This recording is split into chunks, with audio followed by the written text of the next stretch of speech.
Chapter 20. A Song in the Night. As he watched his face in the mirror, shreds of old memories were coming to Ferry. He remembered his mother's face on the nights with a full moon when she was putting him to sleep. There was both wonder and a glint of fear in her eyes. He remembered the frown on his father's face when sometimes they met under the walnut tree in the backyard when the moon was up. He also remembered May's delight, that beautiful autumn evening at the fires. No, he never looked at his face in the moonlight. He never liked to look at his face anyway, because it always reminded him how different he was. But now he could see. In the moonlight, a moon shape gleamed in the middle of his forehead and bright stars, like small freckles, were rippling on his temples. It was as though the night stars and the moon were tattooed on his face in shimmering lights. "I'm a moon fairy," he whispered. "That's how humans call us. Or moonglowers. Because our star bears the gentle light of their moon, but shines as bright as their sun." "But I'm not the one to tell you more," she said, looking away. "I'm sure that soon, someone from your homeland will come to you. And then, everything will be clear." "How do you know they will?" asked Ferry. "Because they came to me too a long time ago. They brought you to me that night. I was the one supposed to take care of you in this world.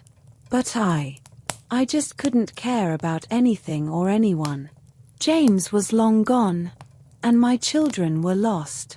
To me, fairies meant only tears and misery. Then why did you bring me here tonight?" The fairy took his hand in hers, then placed it on his chest. "For this," she said. "The raven's stone. It's a magical stone, I know," Ferry said. "You can see magical beings through it. You can see fairies. That is not all," she said.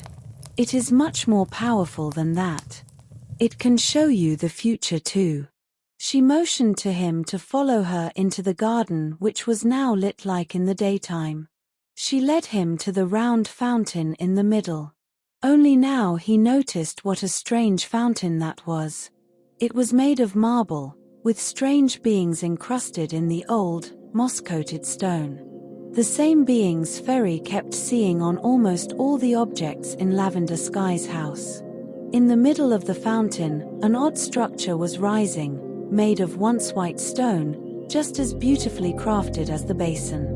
But the basin was dry, adorned with dead leaves and a fine moss coating, a sign water hadn't been running for quite a while. The fairy stepped closer to the fountain, and she caressed the beasts of stone with her fingertips as she slowly walked around it. "I need your help," she said. "I need the raven's stone to see if my children are still alive. I need to know if I'm ever going to see them again." Ferry didn't have the strength to say no to her. He took off the raven's stone. She took it with trembling hands, and adjusted the stone in a small hole of the structure in the middle of the fountain. The fairy then stepped away and closed her eyes. Ferry saw the whirlwind of petals again, slowly moving towards the fountain, and scattering into thousands of shimmering pieces. Then the fairy began singing. An unearthly song, in a strange language which seemed somehow familiar. Under the spell of that voice, the surroundings seemed as if shifting, trembling as a breathing being. The flowers bent their heads like in a bow. The trees rustled, swinging. Even the moon in the sky seemed somehow bigger and brighter. When the song ended, the moonlight dropped like a spear right in the middle of the fountain. And from the depths of the earth, pure water emerged, cascading into crystal-clear drops. When the water quieted down, Ferry could see the fountain's basin filled with shimmering water.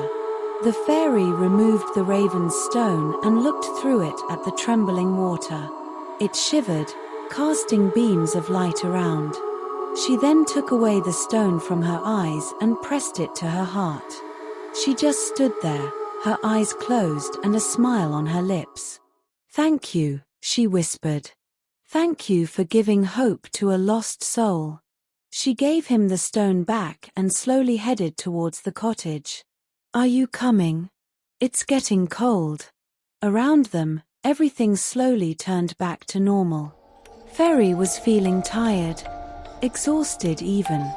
When the water receded and the garden returned to its previous enchanting chaos, Ferry slowly turned toward the fairy's cottage. Out of the corner of his eye, he caught a glimmer at the edge of the fountain. A small patch of enchanted water still sparkled in the moonlight. As if in a dream, Ferry raised the raven stone to his eye. Before him, the water came to life. Lights and shadows began to swirl, at first hazy and tangled, then growing clearer and clearer. He saw villagers with lanterns wandering through the forest in the dead of night. He saw an ancient tree with a thick trunk and hands reaching out in desperation from the depths of its hollow. He saw Miss Summer, troubled, gazing out the window. Then a spear of light shining brightly atop a hill covered in the greenest grass Ferry had ever seen. And then, he woke as if shaken from a nightmare by the fairy's firm grip. "Why did you do that?" Lavender asked, her cold blue eyes piercing deep into his soul. "You must understand that the ways of the fountain are not always clear. And sometimes, they are difficult to interpret and understand." Ferry gently stepped back from her closeness. "I should go," he said, his voice trembling. "My mum is probably worried. Thank you for the soup and for everything," he added while heading towards the garden's small gate. "Think about what I said, Ferry," Lavender Sky said. "You can't run from who you really are." Ferry nodded slowly. He wished he was home, safe and quiet. He wished he wouldn't know all those things about fairies and about himself.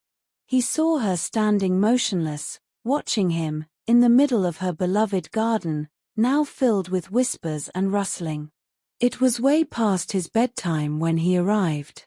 His mother was walking along and across the room, wringing her hands.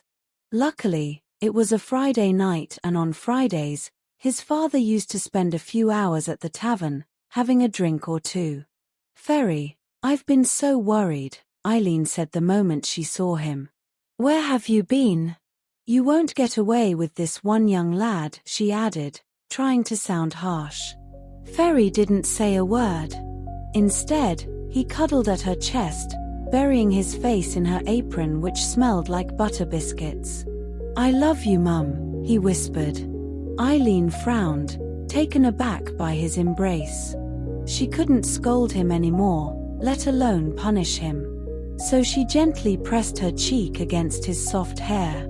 She then brought some milk and biscuits to his room and kissed him on the forehead, taking a moment to watch over him from the doorway before turning off the light.